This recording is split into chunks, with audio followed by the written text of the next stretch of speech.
For more awesome content, head to ystech.org, link in the description. In my experience, I found a lot of mices that are cheap don't really last too long, under a year or two. So, are the more expensive ones actually worth it? We'll go ahead and tell now. Unfortunately, I won't be able to give you the benefit of time, but we will do our first unboxing and first impressions right here. So, here we go. So there we go. Hey guys, it is Wise from ystech.org here, and today we're going to be doing a special unboxing. This is the Logitech G Pro in 2021. Is it actually worth it? Are there any points in even getting this mouse anymore? Or is it just overhyped from a long time of good standing? Is this mouse even worth it for its price? Let's go ahead and find out.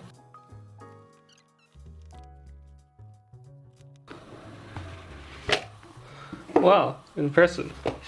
So there's the Logitech G Pro right there, and it looks pretty decent for what it is. It doesn't come with anything else, nicely packaged. Cool, no one cares about packaging anyways. Wow, it's a very nice and light mouse right there. That's very nice and light. And let's see what else it comes with in the box. So it comes with a micro USB cable for the front of the mouse. And it also comes with, and a sticker. It also comes with, not sure what this is. The USB adapter here. So I think that's an extender. So to get it closer to your mouse if you want that. And also some modular modular ones here to take them out or something. Yeah. These come out, so if you want to change the side buttons here, you can go ahead and do that. But yeah, I mean, the mouse feels pretty decent in hand. Fortunately, oh cool, it has, you can change it to the other side if you want as well, so if you're left-handed that will also work really nicely. The mouse fits actually quite perfectly in my hand almost. Yeah, I mean, compared to my Logitech G305, it feels a lot better quality. So let me go ahead and take this off here and see what we've got on the bottom. So there's an on and off switch, so it's turned on right now. The paint feels similar to my G305, so we'll see how that stacks up over time. But let's see how to get this out. So if you want to make the mouse even lighter, you can take this pad out here somehow. Oh, it's magnetic, cool. So you can put your USB in there as well, or just leave it as is. You can also charge the mouse off it, which is really, really good. So if you guys see it here, so it's really impressive, this mouse, for the quality you get. I'm not sure what this is, it might be DPI? Don't know. Doesn't have a DPI button on the top, which is a good change for once. Cool RGB. Paint job matte black. It's meant for claw grip. It's medium size and it's a decent mouse for what it is. Very expensive though, so we'll see how it stacks up in games. And yeah, I mean, that's all that's in here. There's a manual as well, so cool, all the features. But yeah, for my first impressions, I'm quite impressed with the mouse. It is very light, so don't expect it to be like hefty like a G903 or something like that. It is like in a lighter tier weight class, so that should give you an advantage when you're playing. The main reason I got it is because I wanted to see how long it would last, and it's on warranty in New Zealand, so if in 2 years it's not working well, I will return it. These skates seem pretty nice. I've got a mouse pad over here. Let's just see how it moves on this generic mouse pad. That's pretty smooth. That's pretty nice, not gonna lie. I like that. Yeah, the skates are all good, and I think it's a pretty decent quality product, but extremely expensive. So yeah, I mean, that about sums up the video. Thank you guys very much for watching. Make sure you can check out ystech.org for the latest post reviews and much more. See you guys there at ystech.org. Well, than that, hope you guys have an awesome day. Stay safe, stay healthy, and I'll see you guys in the next video. Bye. Now to some first impressions, and with about 2 months worth of use. Also, timestamps are in the description.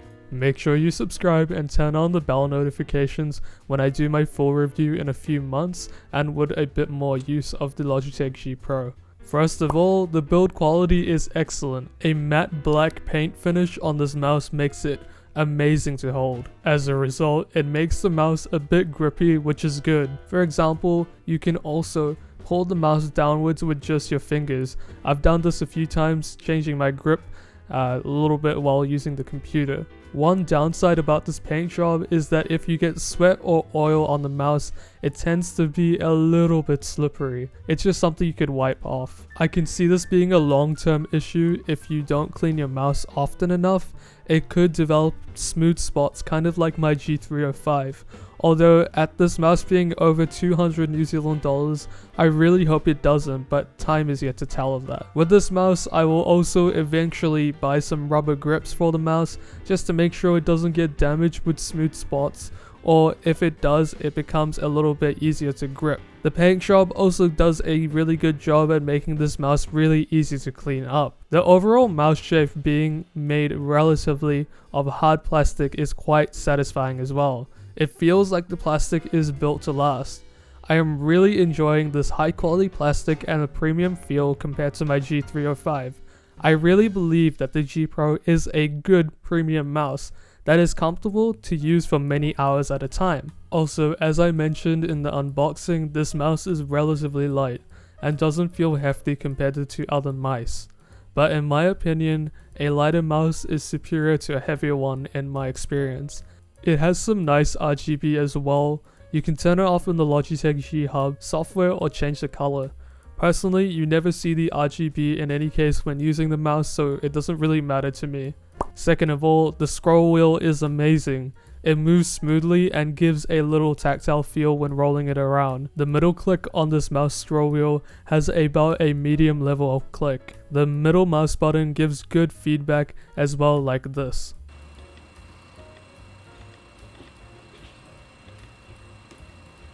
A good upside for the scroll wheel as well is that it's quite tall and rigid, so you won't accidentally press the middle mouse button as well. Not as cool as the G502 with its infinite scroll, but I think it stacks up quite nicely, especially in this type of mouse.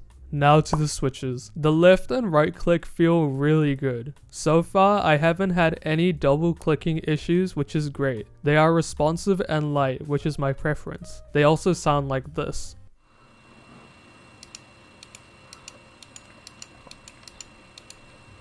However, sometimes I do accidentally click the left click twice, but that's a bad habit I formed while using my G305, and I have to learn to click the mouse a bit lighter. It's not really an issue, it's just something I personally have to get used to. The side buttons are also very good and light, and responsive with very good tactile click.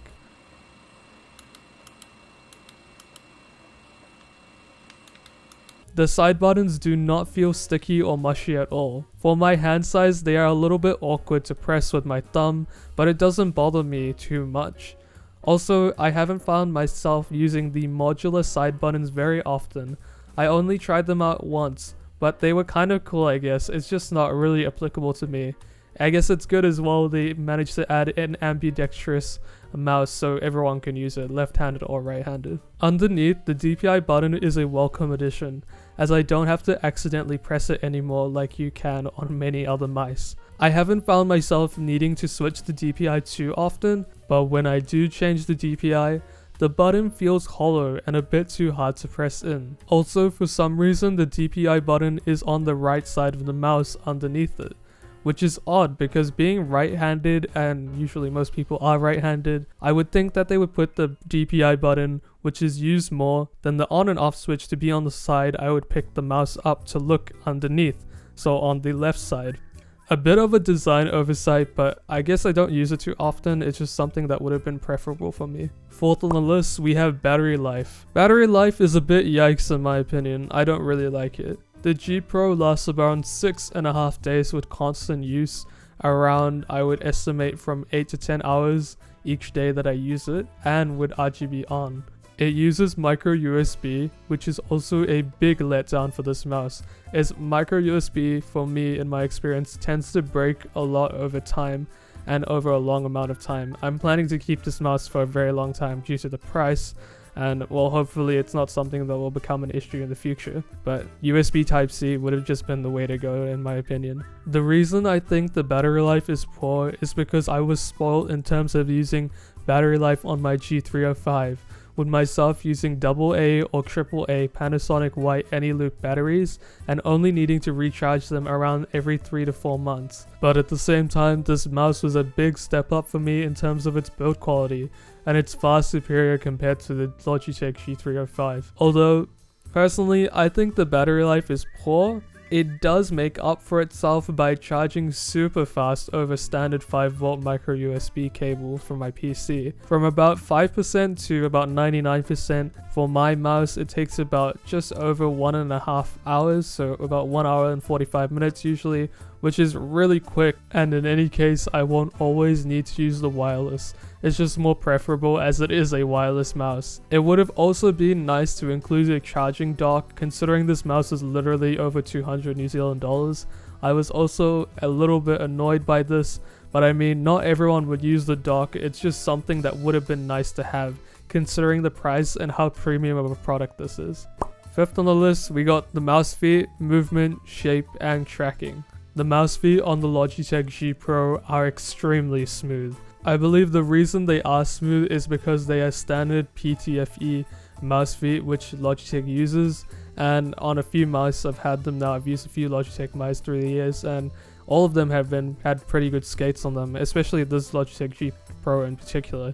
I don't know if there's actually any difference on them, but in terms of the positioning of the mouse feet, there's one large bar at the top and 3 smaller ones at the bottom. I think this gives the mouse plenty of surface area for the mouse feet, and it gives the mouse an overall good even distribution. This could be a reason why it feels so smooth. They also feel easy to glide around and move around on my mouse pad, which is currently the Playmax X2 All Blacks edition. The movement also feels amazing. The lightweight of the G Pro makes the mousey easy to push and pull with my hand. Side to side motion also feels really good. A lighter weight also means I can pick up the mouse relatively quickly if I need to move fast in game. In terms of the Logitech G Pro shape, I actually had to get used to the G Pro shape as I have a smaller hand size than a person who would usually use this mouse. The Logitech G305 fit my hand like a glove, but the build quality on it was shocking. My G Pro is slightly larger at a medium sized mouse, but now it feels even better to use than my Logitech G305. The hump of the Logitech G Pro is also towards the middle, so this is something to consider about your grip type. Check out Rocket Jump Ninja's mice review website and channel to help you find your perfect mouse. Link will be in the description. He will also help you with sizing measurements and everything to do with mice. He's probably one of the best. One more note I found interesting on the G Pro is that it had a little bit of lift-off distance from the top shell of the mouse, which makes it slightly overhang. You can see this in the video from what I mean. I just thought that this shape makes the mouse perform a bit better with less surface area touching the mouse pad than it needs to. I think this fine detail helps show the G Pro and how well made it is and how it helps in its movement. At the same time, I'm not really sure. I thought it just looked cool as well. Lastly, the tracking. The tracking is what I expected. Honestly, in terms of the mouse tracking, I really haven't noticed too much of a difference between my Logitech G305 as far as I know, because they have the same sensor. Underneath, you can also remove the little weight piece that comes out with the mouse or add one to make it a little bit heavier. This is also where the USB dongle can sit. Overall, I have absolutely no complaints about the Logitech G Pro's performance. That sums up my thoughts. Would I say this mouse is worth it for the price? Personally, for the build quality, yes, I think it's a good mouse if you get it on special. Paying over $200 is probably not worth it. If it comes down to about $180 New Zealand, then sure, why not? Although there are technically better mice in 2021 than the G Pro, like the younger brother, the Superlight, or the final mouse Starlight, but that's kinda hard to get in any case. The Superlight doesn't have RGB, but I did see one going for an amazing price of $180 New Zealand at JB Hi-Fi the other day, which is an amazing deal. Go pick that up if you really want a mouse that's probably better than the G Pro. Personally, I still think the Logitech G Pro is still able to hold its own in 2021, and its build quality is very good. I mean, I wouldn't expect anything less from such an expensive mouse. Overall, the G Pro is still worth it. The build quality is durable, paint seems to be lasting even in matte, but time will tell. The switches all feel amazing to click besides the DPI button and its positioning. Its movement is smooth, gliding easily. The weight is low to move or pick up the mouse, and lastly, the tracking is very accurate. Again, this Logitech G Pro mouse is worth it in 2021 at the right price. That sums up the video. Thank you guys very much for watching. Check out ystech.org for some more awesome content. But other than that, thank you guys for watching again. Stay safe, stay healthy, and I'll see you guys in the next video. Have an awesome day. Bye!